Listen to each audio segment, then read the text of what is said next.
सो once again welcome dear students, आप सभी का एक बार फिर हार्दिक स्वागत है ऑलराउंडर बीएसएस कोचिंग इंस्टीट्यूट में। आइए आज की इस वीडियो में हम एक और नए मॉडल पेपर को सॉल्व करते हैं, गैस पेपर को सॉल्व करते हैं नवोदय विद्यालय कक्षा 6 के लिए। बहुत ज्यादा महत्वपूर्ण है, इसलिए इस वीडियो को पूरा देखना, कंप्लीट देखना और जो भी आपका फीडबैक है वो हमें जरूर दीजिएगा। आइए हम बात करते हैं सबसे पहले इस मॉडल पेपर के अंदर, जैसे कि हमें यहाँ पर अपना रोल नंबर लिखना है। बेटा अपने को यहाँ पर सबसे पहले हमारा रोल नंबर जो है वो लिख देने का है।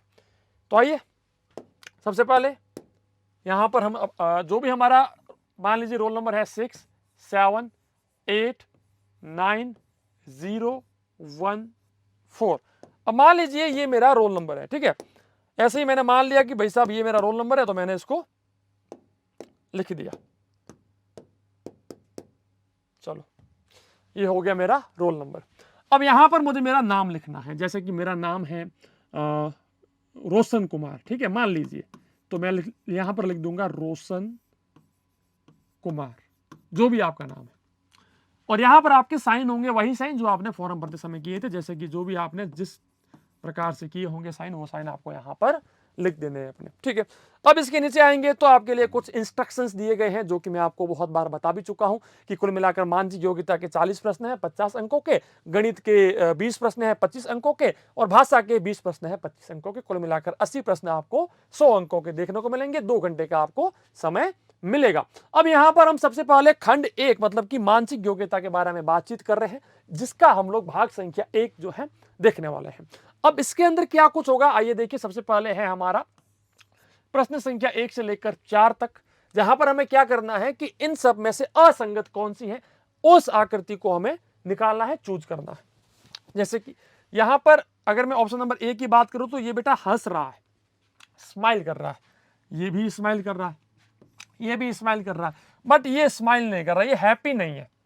दैट्स वाई बी अपना उत्तर हो गया। या हम ये भी कह सकते हैं कि ए सी और जो डी है, इसके अंदर ये ऊपर की साइड इसका मुंह खुला है, बल्कि इसका मुंह नीचे की साइड खुला है, इस कारण से बी हमारा उत्तर हो गया। आइए हम नेक्स्ट अपने दूसरे प्रश्न के बारे में बात करते हैं। दूसरा हमारा प्रश्न हमें क्या कहता है।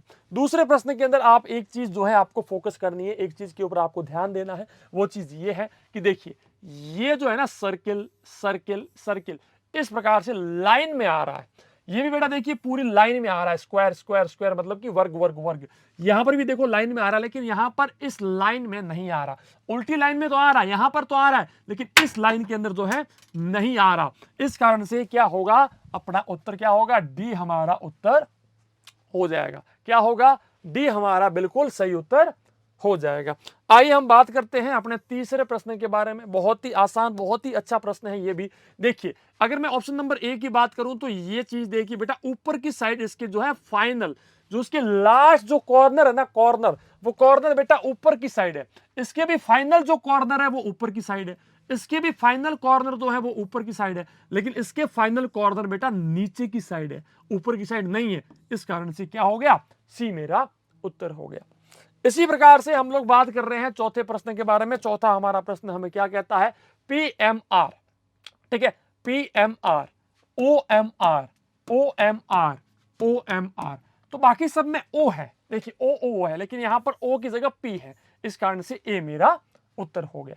इसी प्रकार से अब हमें यहां पर क्या करना है, भाग संख्या 2 जो है उसको सोल्व करना है। और भाग संख्या 2 में हमें क्या करना है, समान आकृति दिखानी है। समान आकृति का मतलब एक जैसी दिखने वाली आकृति। इसकी जैसी आकृति कौन सी दिख रही है बेटा, देखिए हर जगह एक ही चीज है, सेम चीज है ना, लेकिन अब यहां पर देखिए सेम नहीं है, यहां पर ये चीज सेम नहीं है।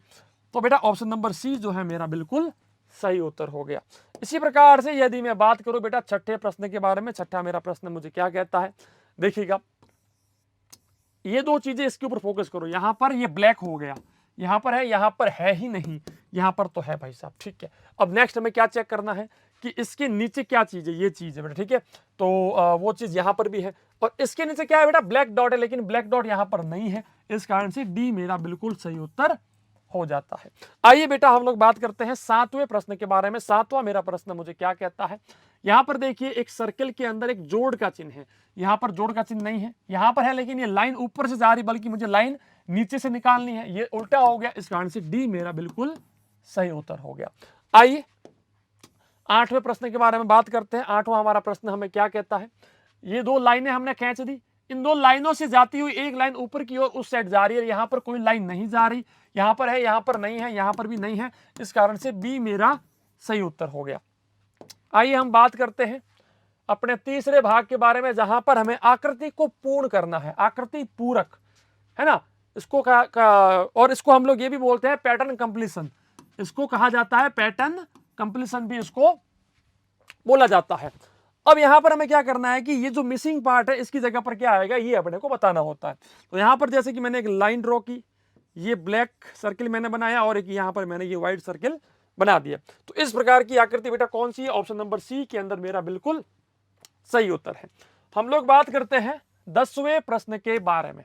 क्या कहते हैं यहां पर बेटा देखिए लाइन को यहां पर ड्रॉ कर दो, एक लाइन हमने यहां ड्रॉ कर दी, इसको पूरा इसके साथ में मिला लो एंड फाइनली ये अपना यहां पर जो है मिल जाएगा।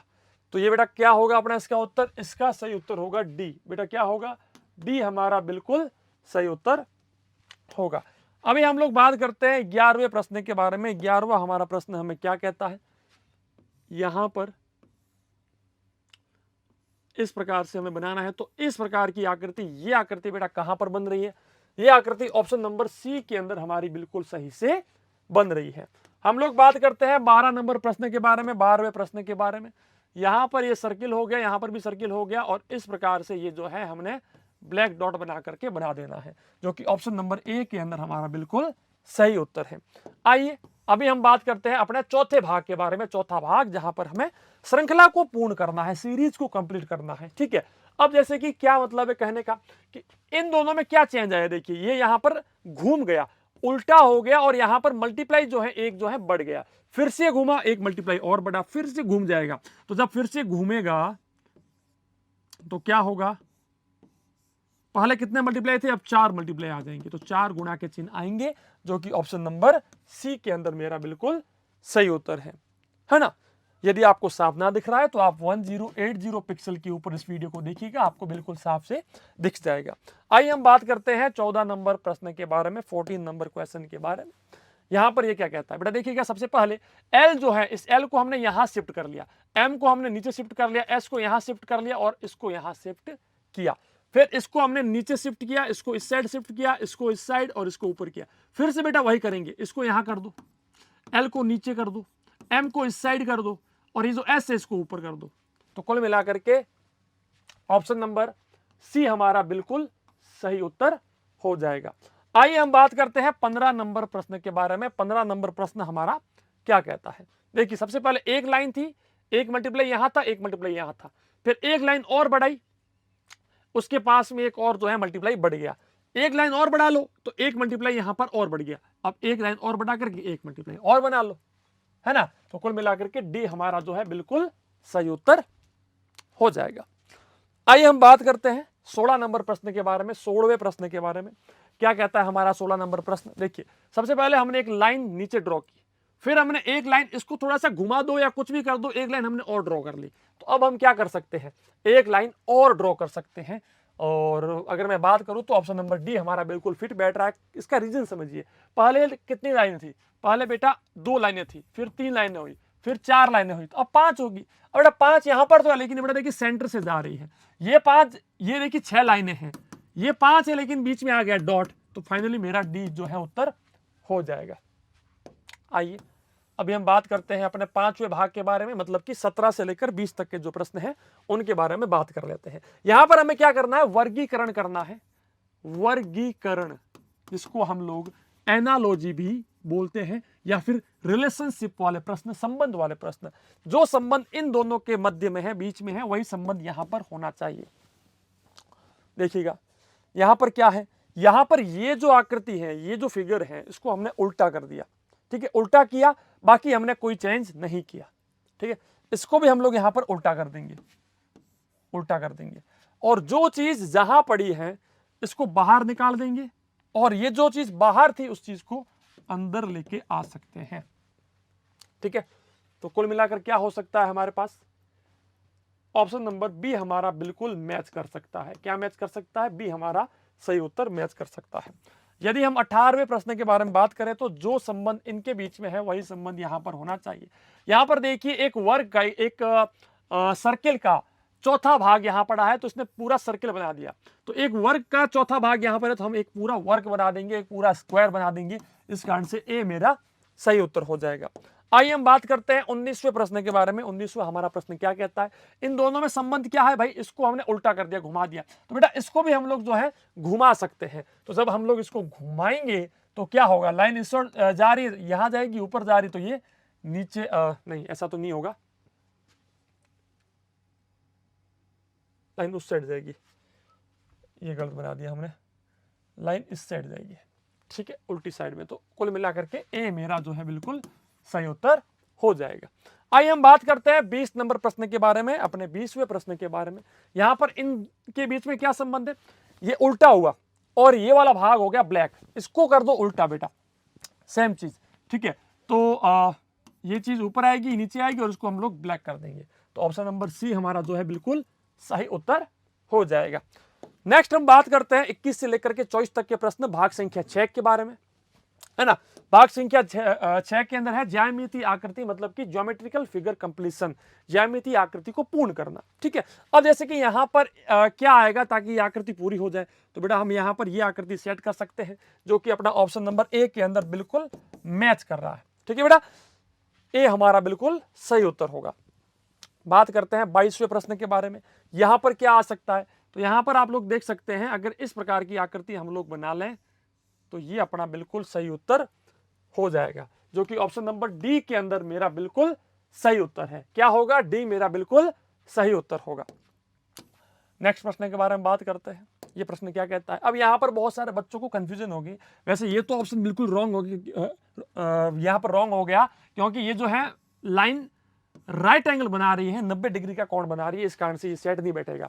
अब बाकी तो सारे के सारे सेट बैठ रहे हैं। अब यहां पर हमें क्या करना है, ये चीज चेक करनी है कि ये अगर लाइन यहां से जाएगी तो कोण कितना बनाएगी, ये जो कोण है ना ये कितना बनाएगी। तो बेटा आप यहां पर चेक कर सकते हो, यहां पर कोण बहुत छोटा बन रहा है, यहां पर कोण बहुत ज्यादा बड़ा बन रहा है, लेकिन ये कोण देखिए, ये जो कोण है और ये कोण है लगभग सेम है, ये आकृति बिल्कुल फिट बैठ सकती है। इस कारण से ए मेरा जो है बिल्कुल सही उत्तर हो सकता है। आइए हम बात करते हैं 24वें प्रश्न के बारे में। 24वां हमारा प्रश्न हमें क्या कहता है,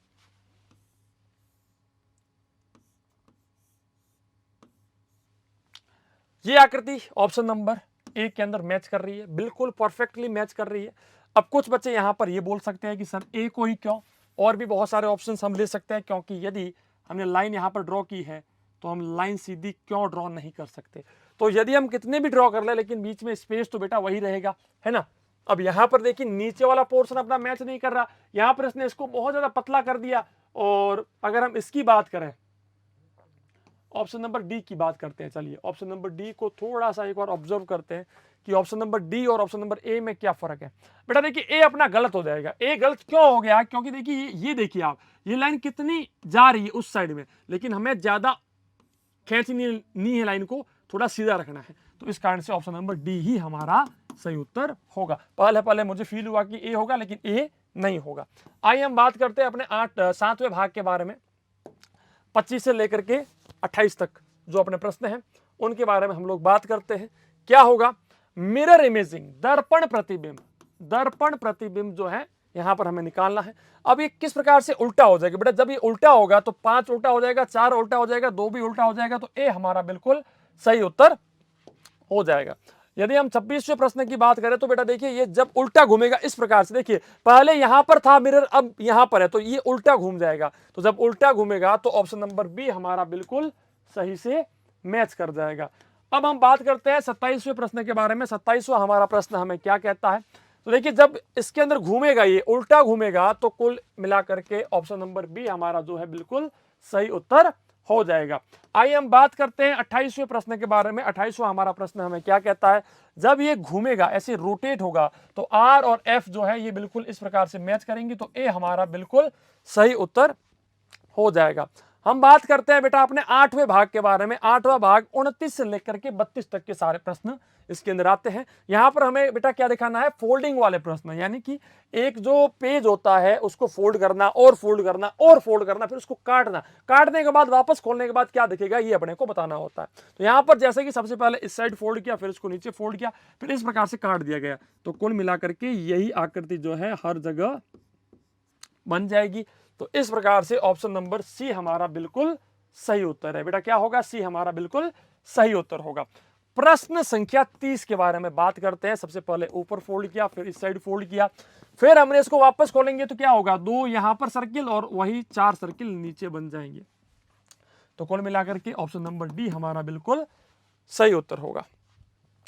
बात करते हैं 31वें प्रश्न के बारे में। सबसे पहले इस साइड फोल्ड किया, फिर हमने नीचे फोल्ड किया, फिर इस प्रकार से काटा, तो जब ऊपर जाएगा तो ये कुछ इस प्रकार से बनेगा, उस साइड जाएगा तो वापस से हाँ इस प्रकार से बनेगा और यहां पर भी बनेगा। तो कुल मिलाकर के कुछ इस प्रकार की आकृति हमारी बननी चाहिए, जो कि ऑप्शन नंबर सी के अंदर हमारा बिल्कुल मैच कर रहा है।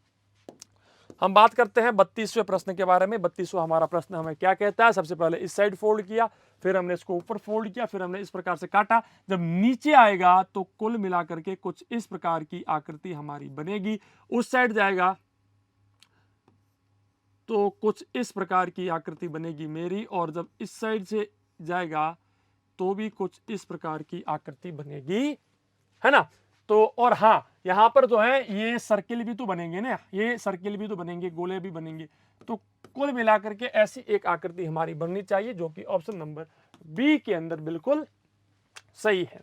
अभी हम बात करते हैं भाग संख्या 9, जहां पर हम लोग जो है 33 से लेकर के 36 तक के प्रश्न देखेंगे। यहां पर हमें क्या करना है, आकृति का निर्माण करना है। कागज के कुछ टुकड़े हैं, उन टुकड़ों को मिलाकर के कौन सी आकृति बन सकती है ये अपने को बताना है। तो 1 2 3 हमने गिनती कर ली, चेक कर लिया। अभी अगर हम यहां पर बात करें तो पहला देखिए ये वाला भाग हमें यहां मिल जाएगा, तीसरा भाग हमें यहां मिल जाएगा, दूसरा भाग यदि हम घुमा लें तो यहां पर मिल जाएगा, बाकी कहीं पर भी मैच नहीं कर रहा है, इस कारण से ए मेरा सही उत्तर है। आइए बात करते हैं 34वें प्रश्न के बारे में। 1 2 3 4 देखिए अब ये पहला भाग यहां पर मुझे मिल नहीं रहा है, पहला भाग यहां पर भी मिल नहीं रहा है और पहला भाग यहां पर भी मिल नहीं रहा है। पहला भाग यहां मिल रहा है, दूसरा भाग यहां मिल रहा है, तीसरा भाग यहां मिल रहा है, चौथा भाग यहां मिल रहा है, इस कारण से डी मेरा सही उत्तर हो जाएगा। हम बात करते हैं 35वें प्रश्न के बारे में। अब देखिए ये एक भाग है पूरा और ये एक भाग है, इनको मिलाकर इनको सबको जोड़ करके क्या बनाया जा सकता है, ठीक है। तो एक शायद इसके अंदर कुछ मिसिंग है, ये थोड़ी सी गलती हो गई होगी, यहाँ पर पूरा करना पड़ेगा। अब इसको जोड़ने के बाद जो है हम ऑप्शन नंबर डी का निर्माण कर सकते हैं, ऑप्शन नंबर डी जो है उसको बना सकते हैं, इसको हम लोग यहाँ पर जोड़ देंगे तो ऑप्शन नंबर डी हमारा मैच कर जाएगा। बात करते हैं 36वें प्रश्न के बारे में। 36वां हमारा प्रश्न हमें क्या कहता है, 1 2 और 3, ठीक है। अब अगर मैं पहले भाग की बात करूं तो पहला भाग मुझे यहां मिल रहा है, दूसरा भाग देखिए दोनों लाइनें बराबर है, लेकिन यहां पर दोनों लाइनें बराबर नहीं है। यहां पर पहला भाग हो सकता है, दूसरा ये हो सकता है, तीसरा ये हो सकता है, लेकिन फाइनल नहीं है, ठीक है, फाइनल नहीं है। अगर मैं यहां पर बात करूं तो यहां पर बिल्कुल मैच कर सकता है पहला भाग, दूसरा भाग और तीसरा भाग, क्योंकि दोनों लाइनें बराबर हैं और मुझे दोनों लाइनें बराबर ही चाहिए। यहां पर भी नहीं है, यहां पर भी नहीं है, ऑप्शन नंबर डी हमारा बिल्कुल सही उत्तर हो जाएगा। आइए हम बात करते हैं 10वें भाग के बारे में। प्रश्न संख्या 37 से लेकर 40 तक, जहां पर हमें छिपी हुई आकृति दिखानी है। ये आकृति कहां पर छिपी हो सकती है, तो बेटा ये आकृति अपनी यहां पर जो है छिपी हुई हो सकती है, इस कारण से बी हमारा सही उत्तर होगा। 38वें प्रश्न की यदि मैं बात करूं तो 38वें प्रश्न के अंदर ये आकृति हमें दिखानी है, जो कि अगर मैं यहां से आपको दिखाऊं, ये देखिए ऑप्शन नंबर बी मेरा बिल्कुल सही उत्तर हो जाता है। बात करते हैं 39वें प्रश्न के बारे में। 39वां प्रश्न हमें क्या कहता है, लाइन सीधी कर लो, इस प्रकार से बना लो, जो कि ऑप्शन नंबर सी के अंदर बिल्कुल जो है मैच कर रहा है। यदि मैं 40वें प्रश्न की बात करूं तो 40वां प्रश्न आप देख सकते हैं, ये आकृति हमसे पूछी गई है कि भाई कहां पर मिल सकती हैं। तो ये आकृति फाइनली हमें जो है यहां पर भी देखने को मिल रही है, लेकिन एंगल कितना बन रहा है, ये दोनों साइडें बराबर है, ठीक है, दोनों बराबर हैं। तो वैसे तो अगर कहा जाए तो यहां पर भी मिल सकती है, यहां पर भी मिल सकती है, तो इसके अंदर कंफ्यूजन ज़्यादा है एंड थोड़ा देखना पड़ेगा कि क्या हो सकता है। इसके अंदर बोनस भी मिल सकता है, क्योंकि लगभग दो दो उत्तर, जहां पर दो दो उत्तर निकल रहे हो वहां पर आपको बोनस जरूर मिलेगा। दोनों साइड बराबर हैं, दोनों साइड यहां पर भी बराबर है एंड यहाँ पर भी, ठीक है। इसके अंदर सी एंड डी दोनों सही है। इस प्रश्न के अंदर बदलाव किए जाएंगे, लेकिन सी और डी दोनों सही है, ठीक है। चलिए, तो ये थे अपने मानसिक योग्यता के 40 प्रश्न। नेक्स्ट हम देखते हैं अपनी गणित मतलब कि मैथ्स के 20 प्रश्नों को। Welcome dear students, allrounder BSS coaching institute में आपका हार्दिक स्वागत और अभिनंदन है। स्टूडेंट, एक बार फिर से मैं आपके लिए लेकर आया हूं 20 मोस्ट इंपॉर्टेंट क्वेश्चन। तो आइए स्टार्ट करते हैं अपने इन क्वेश्चन के सॉल्यूशन को। तो हमारा पहला क्वेश्चन स्क्रीन पर ये रहा। आइए स्क्रीनशॉट ले लेते हैं इसका। क्या कह रहा है ये? निम्नलिखित संख्या को अंकों में लिखिए। 43,85,07,030। तो देख लेते हैं 30 कहां पर, सबसे पहले लास्ट में देख लेते हैं। यहां पर 30 नहीं है तो ये ऑप्शन गलत हो गया। यहां पर 300 है, ये ऑप्शन गलत हो गया। यहां पर 3 है, ये ऑप्शन भी गलत हो गया। तो कौन सा ऑप्शन हो गया? ये ऑप्शन। तो देख लेते हैं, इकाई, दहाई, सैकड़ा, हजार, 10,000, लाख, 10 लाख, करोड़, 10 करोड़। 43 करोड़ 85,07,030, 30, यानी कि ए ऑप्शन क्या हो जाएगा हमारा? बिल्कुल सही ऑप्शन होगा। ठीक है, आइए अगले क्वेश्चन की ओर बढ़ते हैं। सेकंड नंबर क्वेश्चन, दूसरा क्वेश्चन है।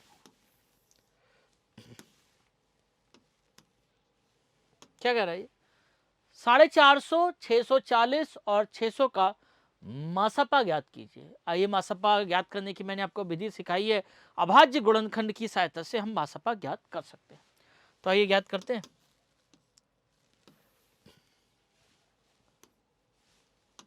सबसे पहले 450 के अभाज्य गुणनखंड निकालिए। तो हम निकालेंगे, 5 से निकालेंगे, 5 ने 45, 5 से काटेंगे, 5 एकम 5 और 4 बचे, 5 अट्ठे 40, 3 से 3 छक 18, 3 दूनी 6, 2 एकम 2। ठीक है, तो कितने हो जाएंगे? 450 को हम कैसे लिखते हैं? 5 कितनी बार आ रहा है? 2 बार। 3 कितनी बार आ रहा है? 2 बार। और 2 कितनी बार आ रहा है? 1 बार। अब 640 की अभाज्य गुणनखंड निकालते हैं। ये रफ वर्क है तो मैं इसको रफ कर देता हूँ। 640 के अभाज्य गुणनखंड निकालते हैं। 2 दूनी 4, 2 तिया 6, 2 दूनी 4, 0, 16, 0, 80, 40, 20, 10, 5 और 1। तो 640 में 5 कितनी बार आ रहा है? 1 बार। 3 आ नहीं रहा है। 2 कितनी बार आ रहा है? 1, 2, 3, 4, 5, 6, 7। 2 कितनी बार आ रहा है? 7 बार। 600 का निकालते हैं। आइए 600 का निकालते हैं।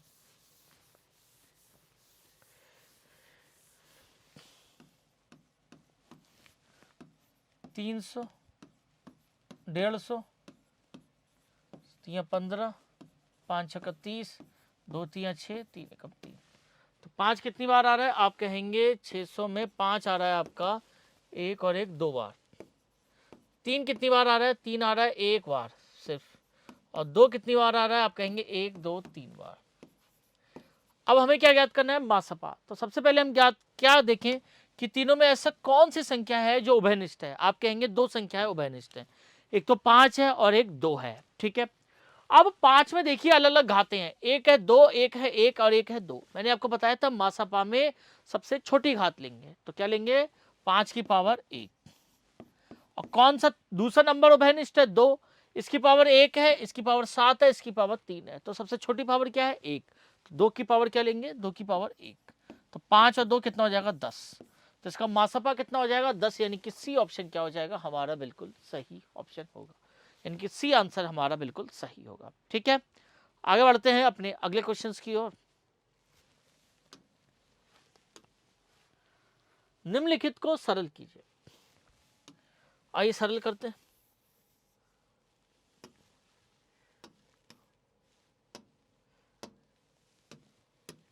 क्या करना है? सिंपली जोड़ देना है, बहुत आसान सा क्वेश्चन है। आइए जोड़ते हैं। 4.86 86, 4.86, 6.03, 7.74। तो 6 और 4 10 13, असल लगा 1, 8 और 7 15 और 1 16, 6 और 4 10 17 और 1 18, यानी कि 18.63, यानी कि बी ऑप्शन क्या होगा हमारा, बिल्कुल सही ऑप्शन होगा। सिंपली क्या करना है, जोड़ देना है, आसान भाषा में जोड़ देना है, ठीक है। आइए अगले क्वेश्चन की ओर बढ़ते हैं। 2000 को मिलीग्राम में बदले, आइए बदलते हैं।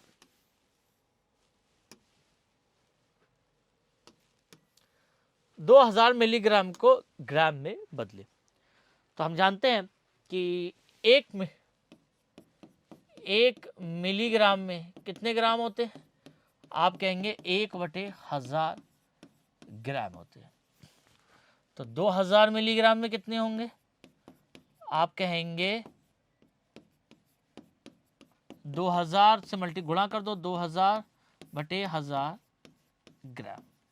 0 0 0 कैंसिल, 0 0 0 कैंसिल, यानी कितने होंगे, 2 ग्राम होंगे। कितने होंगे, 2 ग्राम। यानी कौन सा ऑप्शन सही है, सी ऑप्शन क्या होगा, बिल्कुल सही ऑप्शन होगा। सी ऑप्शन बिल्कुल राइट ऑप्शन होगा, ठीक है। आइए आगे बढ़ते हैं अपने अगले क्वेश्चंस की ओर। 5वां क्वेश्चन।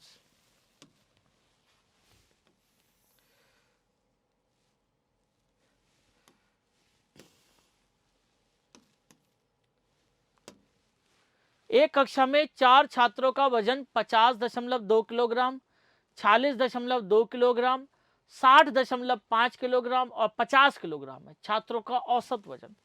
तो औसत निकालने के लिए हम क्या करते हैं, सभी संख्याओं को जोड़ देते हैं और जितनी भी संख्याएं हैं उनसे भाग कर देते हैं। तो सभी संख्याओं को जोड़ देते हैं और 4 छात्र दे रखे हैं तो 4 से भाग दे देंगे। आइए देते हैं, पहले सभी को जोड़ देते हैं। आइए जोड़ते हैं। 50.2, 50.2, 46.2, 60.5 और 50। 5 6 7 8 9 पॉइंट लगाएंगे। 6 5 6 और 4 10 और 15 5 20, यानी कि 206.9। ये तो आ गया आपका कुल योग। अब इसको किससे भाग दे दे, 4 से भाग दे दे, तो हमें औसत निकल जाएगा। 4 पंजे 20, 4 एकम 4, कितने बचेंगे, 2 बचेंगे, 29, 4 सत्ते 28, 28 2 4 पंजे 20, यानी कि 51.75 किलोग्राम।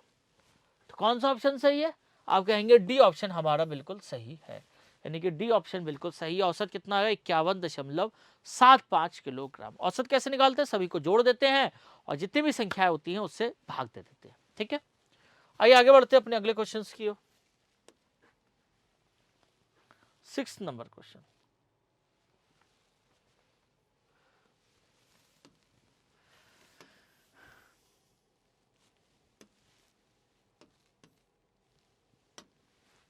एक व्यक्ति ने अपने खाते में 1000 रुपए जमा किए, 6 वर्ष के बाद ब्याज के रूप में 900 रुपए प्राप्त किए। दर प्रतिशत पूछ रहा है, यानी कि मूलधन दे रखा है 1000 रुपए, साधारण ब्याज दे रखा है 200 रुपए और समय दे रखा है 6 वर्ष। आपको क्या बताने है, दर। फॉर्मूला लगाएंगे, क्या सूत्र है हमारा, साधारण ब्याज बराबर होता है मूलधन गुणा दर गुणा समय बटे 100।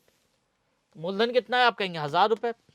मूलधन कितना है, साधारण ब्याज का फॉर्मूला लगाएंगे, साधारण ब्याज कितना होता है, मूलधन गुणा दर गुणा समय बटे 100। तो साधारण ब्याज हमें कितना दे रखा है, साधारण ब्याज दे रखा है 900 रुपए। मूलधन कितना दे रखा है, आप कहेंगे 1000 रुपए। दर कितनी दे रखी है, दर तो निकालनी है, दर तो निकालनी है। समय कितना दे रखा है, 6/100। 2 0 से 2 0 कैंसिल, इधर आइए, इधर लेकर आइए, 900/6 गुणा 10 इक्वल टू दर प्रतिशत। दर हमेशा प्रतिशत में होती है। 0 से 0 कैंसिल, 3 दूनी 6, 3 तिया 9 और 2 से काटेंगे तो 15। तो दर कितने प्रतिशत आई, दर हमारी आई 15%। तो कौन सा ऑप्शन सही है? A option. ए ऑप्शन हमारा बिल्कुल सही है। सीधा फॉर्मूला लगाएंगे, साधारण ब्याज बराबर होता है मूलधन गुणा दर गुणा समय बटे 100। ठीक है, आइए अगले क्वेश्चन की ओर बढ़ते हैं।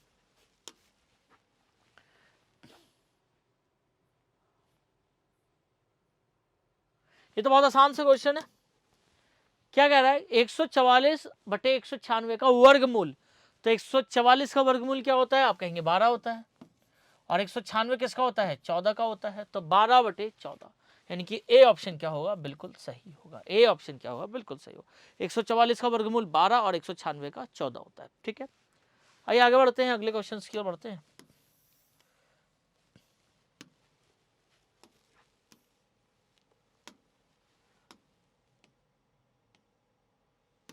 क्या कह रहा है? x का मान ज्ञात कीजिए यदि 10:8। कैसे लिखेंगे? 10 बटे 8। 10 बटे 8 इक्वल टू 100 बटे x। क्या करें? क्रॉस मल्टीप्लाई कर दें। 10x is equal to 800। तो x इज इक्वल टू 800 बटे 10, तो कितना हो जाएगा? 80। तो कौन सा ऑप्शन सही होगा? C option. सी ऑप्शन हमारा बिल्कुल सही होगा। कितना होगा? 80 आंसर होगा। ठीक है, आगे बढ़ते हैं अगले क्वेश्चन की ओर। क्या कह रहा है?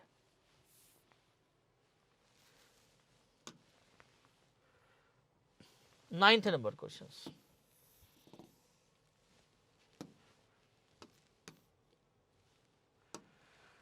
यदि a बराबर 6 है, b बराबर 10 है, तो 10a plus 6b plus 3ab किसके बराबर है? ये तो बहुत आसान सा क्वेश्चन है। तो आइए मान रखते हैं। 10 a का मान कितना है? a का मान 6 है, प्लस 6 b का मान कितना है? आप कहेंगे 10 प्लस 3 a का मान कितना है? 6 और b का मान कितना है? 10। तो 6 और 10 का गुणा करेंगे 60, प्लस 6 और 10 का गुणा 60 प्लस 60 और यानी कि 180। तो 120 प्लस 180 कितना होगा? आप कहेंगे 300। तो इसका आंसर कितना आएगा? 300, यानी कि सी ऑप्शन। सी ऑप्शन हमारा बिल्कुल राइट ऑप्शन होगा। सी इज द करेक्ट ऑप्शन। ठीक है, आगे बढ़ते हैं अपने अगले क्वेश्चन की ओर। 10वां क्वेश्चन।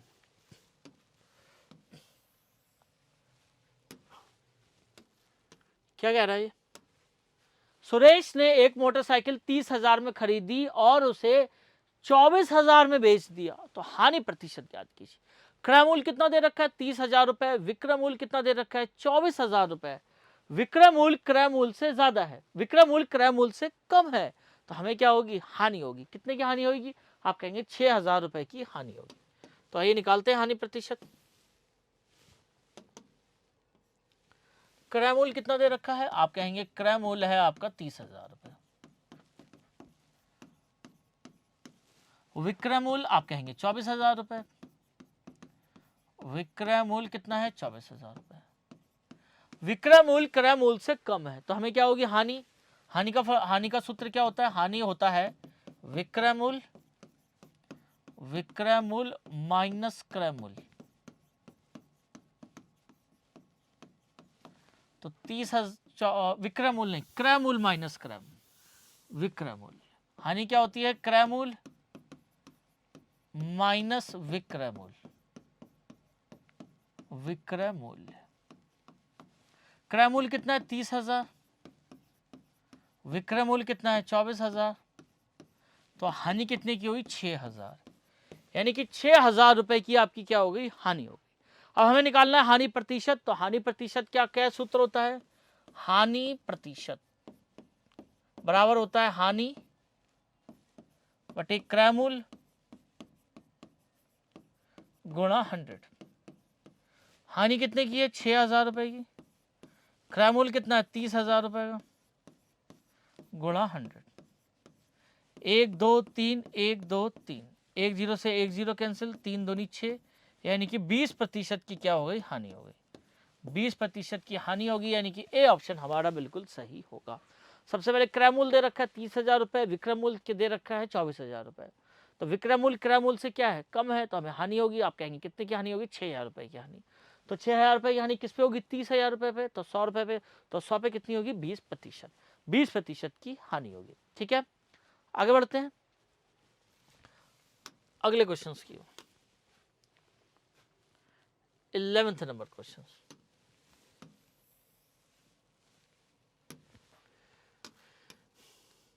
निम्नलिखित को सरल कीजिए। तो ये तो बहुत आसान है, सरल कर लेते हैं। पहले मल्टीप्लाई होगी, फिर मल्टीप्लाई, फिर सब्ट्रैक्शन हो जाएगा, घटा देंगे।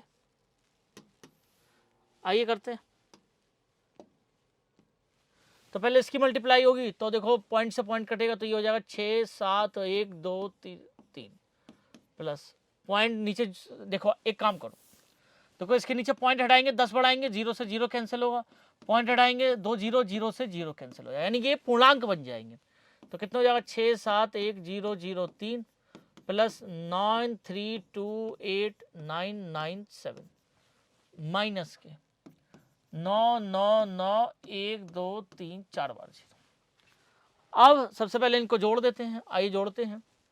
6 7 1 2 1 2 3 6 7 1 1 0। हाँ, आगे एक मिनट को, बड़ी तो संख्या ये है, तो 9 3 9 3 2 8 9 9 7 6 7 1 0 0 3 7 और 3 10, हाथ से लगा 1, 9 और 1 10, हाथ से लगा 1, 9 और 1 10, हाथ से लगा 1, 9 और 1 10, हाथ से लगा 1, 7 और 2 9 और 1 10, हाथ से लगा 1, 6 और 3 9 और 1 10, हाथ से लगा 1 10।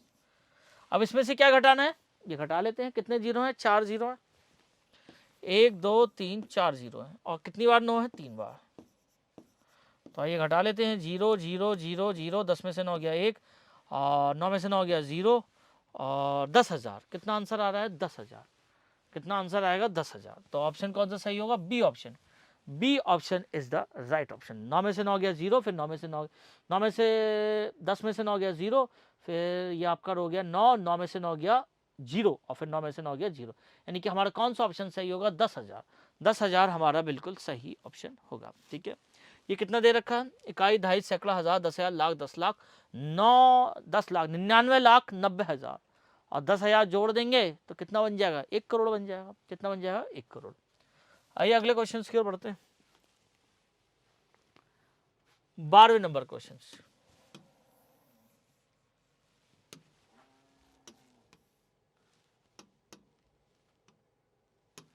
निम्नलिखित को सरल कीजिए।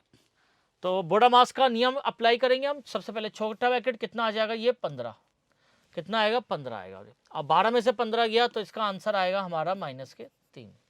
ठीक है, अब फिर क्या करें, 75 -10 गुणा -3 गुणा 5, तो 75 माइनस माइनस प्लस 10 तिया 30 और 50 तिया 150, यानी कितना आएगा, 225।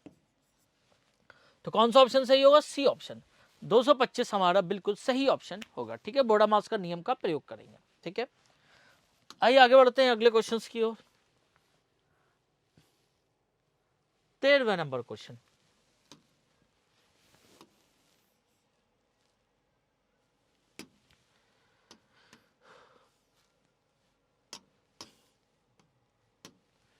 चार घंटियां 4 12 20 और 30 मिनट के अंतराल पर बजती हैं।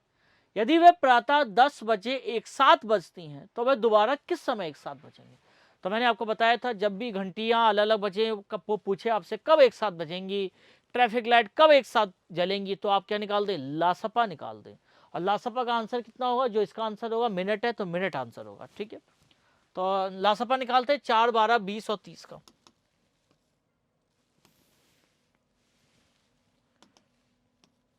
4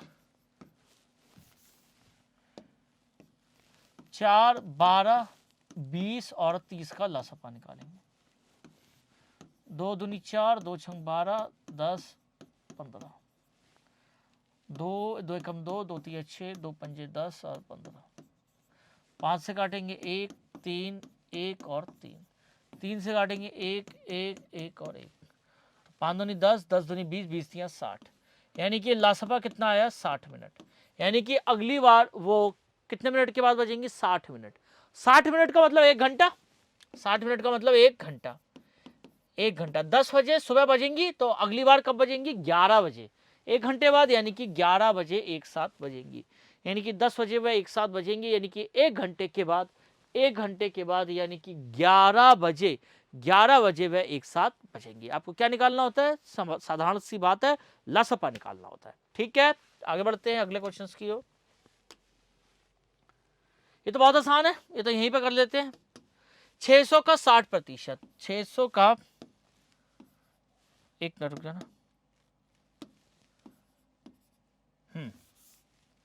600 का 10% निकालना है, तो कितना हो जाएगा? 2 जीरो से 2 जीरो कैंसिल हो गया, तो कितना होगा? 60। ये तो बहुत आसान सा क्वेश्चन है, 60 क्वेश्चन, यानी कि सी ऑप्शन क्या हो जाएगा? बिल्कुल सही होगा। सी ऑप्शन हमारा क्या होगा? बिल्कुल सही ऑप्शन होगा। ठीक है, 600 का 10% कितना होगा? 60 होगा। ठीक है, आइए आगे बढ़ते हैं। यही बहुत आसान सा क्वेश्चन है, देखिए 22.04,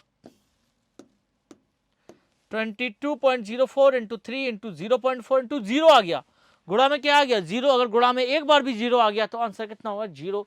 तो हमारा ए ऑप्शन क्या हो जाएगा? बिल्कुल सही होगा। ए ऑप्शन क्या होगा? बिल्कुल सही ऑप्शन होगा। ठीक है, आइए आगे बढ़ते हैं अपने अगले क्वेश्चन की ओर। 16वां नंबर क्वेश्चन।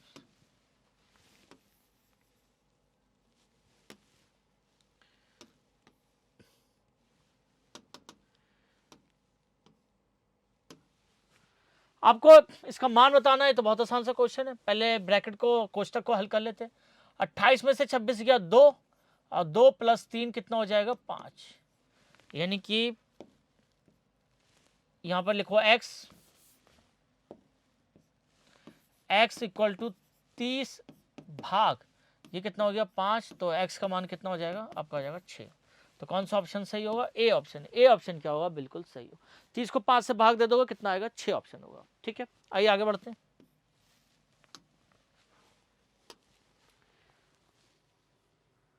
17वां क्वेश्चन।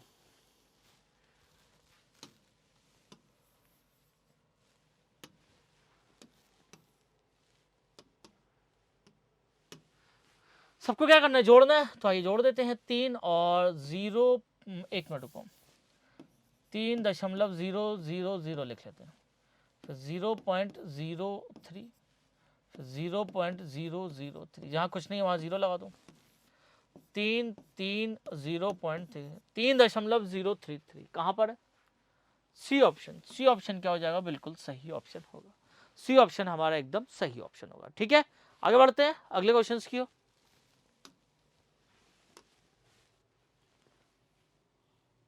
अगला क्वेश्चन,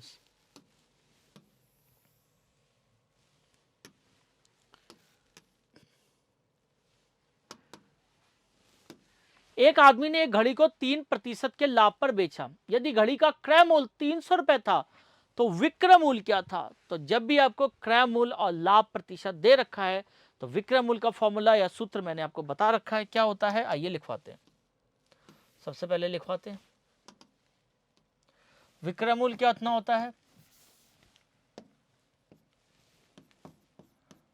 विक्रय मूल्य, जब भी क्रय मूल्य और लाभ प्रतिशत दे रखा हो, क्रय मूल्य गुणा 100 प्लस लाभ प्रतिशत बटे 100। क्रय मूल्य कितना है? 300 रुपए।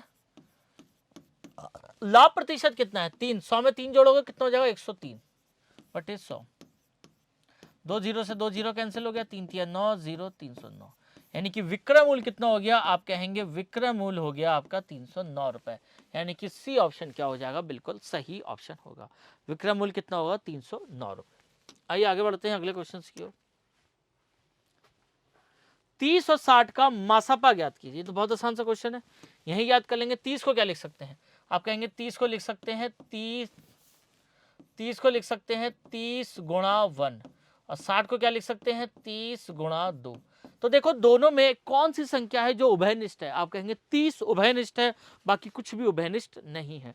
तो इसका मासापा कितना हो जाएगा? सी ऑप्शन, यानी कि 30 इसका क्या हो जाएगा?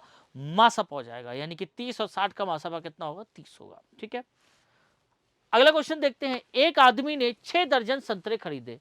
यदि आधे संतरे खराब हो गए तो अच्छे संतरों की संख्या। 6 दर्जन का मतलब होता है 12 की 6 से गुणा करेंगे, 12 छंग 72, यानी कि 72 संतरे खरीदे, आधे खराब हो गए तो 72 का आधा कितना हुआ 36, यानी कि 36 खराब हो गए तो अच्छे संतरे कितने बचे 36 बचे। 72 खरीदे 36 खराब हो गए 36 क्या हो गए अच्छे बचे। तो कौन सा ऑप्शन होगा, सी ऑप्शन हमारा बिल्कुल सही ऑप्शन होगा। तो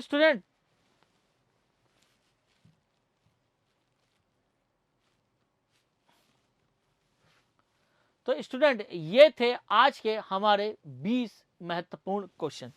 आशा करता हूं इन 20 महत्वपूर्ण क्वेश्चनों का हल आपको समझ में आया होगा। नेक्स्ट वीडियो में फिर से एक बार 20 क्वेश्चन लेकर आपके सामने हाजिर होऊंगा। तब तक जय हिंद, जय भारत, नमस्कार। Hello students, welcome to allrounder BSS. Allrounder BSS के ऑनलाइन प्लेटफॉर्म पे आप सभी का स्वागत है।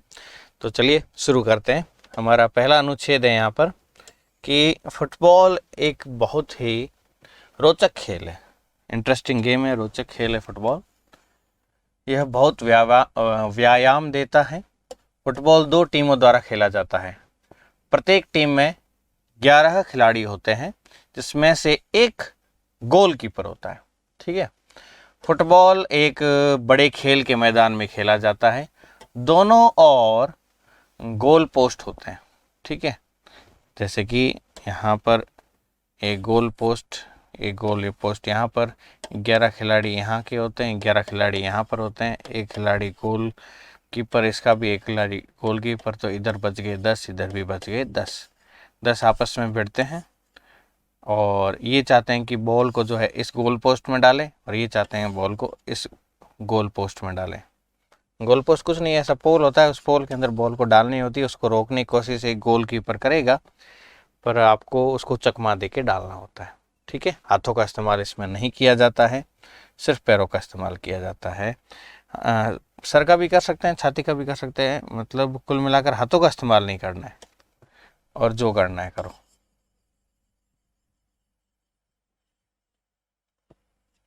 चलिए आगे बढ़ते हैं। खिलाड़ी गेंद को किक मारते हैं, लात मारते हैं यानी, फिर उसके पीछे भागते हैं। वे गेंद को अपने हाथों से नहीं छू सकते, केवल गोलकीपर ही ऐसा कर सकता है। गोलकीपर हाथ से रोक सकता है। जब फुटबॉल विरोधी टीम के गोल से होकर गुजरती है तो गोल होता है। जो टीम अधिक गोल करती है वो मैच जीत जाती है। ठीक है। एक बार ऐसे फुटबॉल मैच चल रहा था, तो एक बंदे ने देखा कि व्यक्ति ने देखा कि ये क्या कर रहे हैं, ये कैसा खेल है। तो उसने कहा कि यहाँ पर ये जो गेंद है, इसको, ये जो बॉल है, इसको बॉल से ये गोल करना चाहते हैं, बॉल को बॉल से गोल करना चाहिए, गोल करने के लिए खेल रहे हैं। तो उसने कहा बॉल तो पहले से ही गोल है, इसको और कितना गोल करोगे आप। ठीक है। तो गोल का मतलब उस पोल के अंदर बॉल को डालते हैं तब गोल होता है। ठीक है। तो इस प्रकार से जो है बातें हो रही थी, तो उन्होंने कहा यार एक बॉल के पीछे इतने सब लोग दौड़ रहे हैं, सब अपनी अपनी बॉल ले लो फिर करो गोल। तो कि गेम के रूल है कि एक बॉल ही होती है गेम के अंदर। तो इस प्रकार से आपको थोड़ा बहुत फुटबॉल के बारे में आइडिया मेरे से ज़्यादा ही होगा फुटबॉल के बारे में। ये अनुच्छेद के बारे में हमने डिस्कस कर लिया। अब क्या है इसके क्वेश्चन आंसर। फुटबॉल कितनी टीमों द्वारा खेला जाता है, तो इसमें 2 टीमें होती है आमने सामने। एक टीम में कितने खिलाड़ी होते हैं, तो एक टीम में 11 खिलाड़ी होते हैं। फुटबॉल कहाँ खेला जाता है, तो खेल के मैदान में खेला जाता है, घर में नहीं। और खिलाड़ी किसको छू नहीं सकते, खिलाड़ी गेंद को नहीं छू सकते। ठीक है। अपने हाथ से गेंद को नहीं छू सकते। जब फुटबॉल विरोधी टीम के गोल से होकर गुजरती है तो क्या होता है, गोल होता है। चलिए आगे बात करते हैं।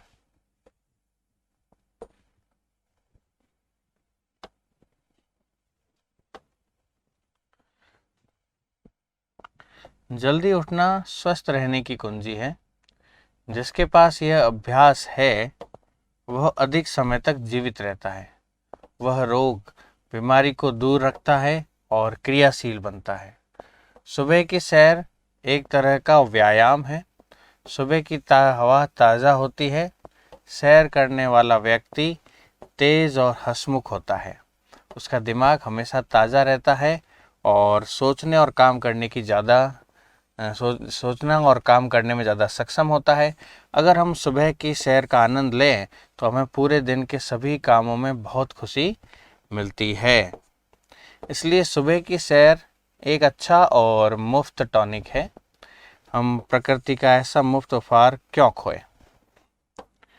ये अनुच्छेद है, बात करते हैं। स्वस्थ की कुंजी क्या है,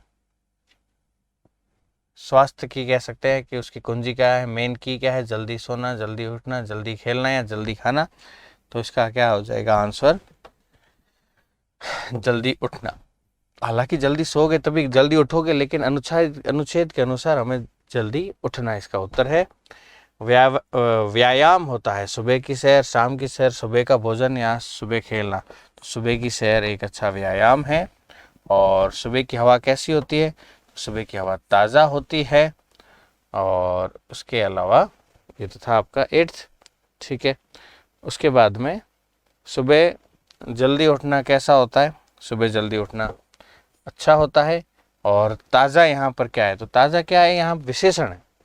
क्या है बेटा, विशेषण, विशेषता बता रहे हैं ना कि हवा कैसी है, ताज़ा है या खराब है, खुशबूदार है या बदबूदार है। तो जो किसी की विशेषता बताते हैं, संज्ञा की विशेषता बताते हैं, उसे विशेषण कहते हैं, संज्ञा या सर्वनाम जो भी हो।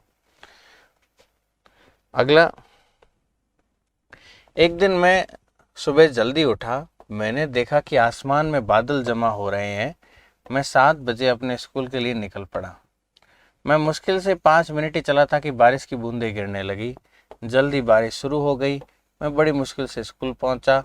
उस दिन बहुत कम बच्चे उपस्थित थे, तो प्रधानाचार्य ने बरसात का दिन घोषित कर दिया। गली नाले की तरह लग रही थी। कुछ बच्चे कागज की नाव से खेल रहे थे। ऐसा लग रहा था कि सब कुछ धोकर साफ कर दिया गया है। मैंने बरसात के दिन का पूरा आनंद लिया। अब यहाँ पर क्या कह रहा है, मैं अपने स्कूल के लिए निकला।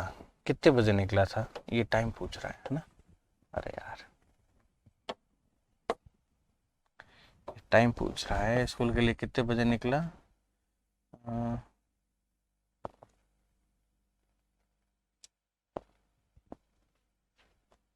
8 बजे, 9 बजे, टाइम यहाँ पर नहीं दे रखा है। टाइम दे रखा है क्या, सुबह 7 बजे। हाँ ये रहा ना, मैं 7 बजे निकला। तो यहाँ पर क्या हो जाएगा, ये हो जाएगा, मैं डैश स्कूल पहुंचा। ठीक है, तो बड़ी मुश्किल से स्कूल पहुंचा था। तो ये क्या हो जाएगा, बड़ी मुश्किल से। बच्चे किसके साथ खेल रहे थे,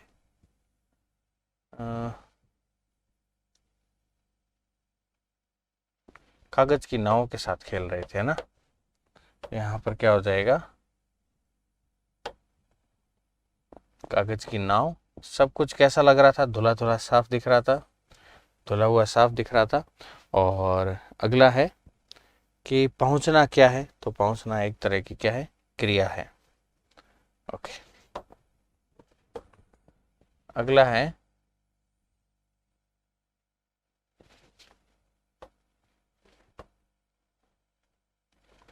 कि भारत त्योहारों की भूमि है, दीपावली उनमें से एक है। इसका अर्थ है दीपों की पंक्ति, मतलब दीपों की आवली। आवली मीन्स पंक्ति, लाइन। यह हर साल बरसात के मौसम से ठीक बाद मनाया जाता है। यह त्योहारों की एक श्रृंखला है और 5 दिनों तक चलता है। इससे जुड़ी कई कहानियाँ हैं। इसमें इसे भगवान राम के राज्याभिषेक की याद में मनाया जाता है। कुछ लोग इस दिन देवी लक्ष्मी की भी पूजा करते हैं। इसके पीछे एक वैज्ञानिक कारण भी है कि लोग कीटाणुओं को मारने के लिए अपने घरों के अंदर साफ सफाई या सफ़ेदी करते हैं। ठीक है, तो साल में कम से कम 2 बार तो अच्छे से अच्छी सफाई हो ही जाती है। अब आगे डिस्कस करते हैं, त्योहारों की भूमि कौन सी है। त्योहारों की भूमि कौन सी है, तो इसका उत्तर है भारत। दीपावली किसके बाद मनाई जाती है, तो दीपावली बारिश के मौसम के बाद मनाई जाती है। दीपावली के त्यौहार कितने दिनों तक चलता है, ये 5 दिनों तक चलता है। दीपावली किसके राज्याभिषेक में मनाई जाती है, तो भगवान राम के राज्याभिषेक के लिए मनाई जाती है, मतलब उस दिन राजा बने थे वो।